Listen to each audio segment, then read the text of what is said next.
katamsi available ato ang malangsi sa market no perting gwapa kaysa katong mahilig o kinilaw available siya sa market. Then of course galunggong, gwapa kayong galunggong mga katamsi perting gwapa kaysa mga isda mga katamsi no, so available siya sa market.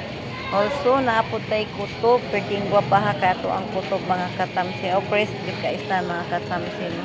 Then, available lang ato ang parrot budboron. Lami kay ni siya un-unon mga katamsin nga un-un nga salmon nga makaw ng bukog kay regular size.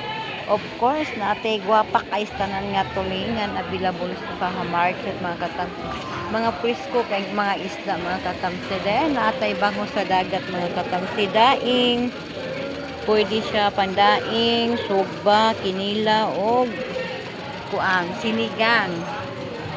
Then, available ato ang nukos gikan sa baybay labuay rani. Diri rani sa to ang mga katamsin no, available siya sa market. Then, naapod tay mga sigarilyo kutob. Sagol siya mga katamsin. Perting gwapaha kay sa mga isda mga katamsin no, bagong abot mga katamsin. Umora to mga katamsin. Good morning, bye-bye.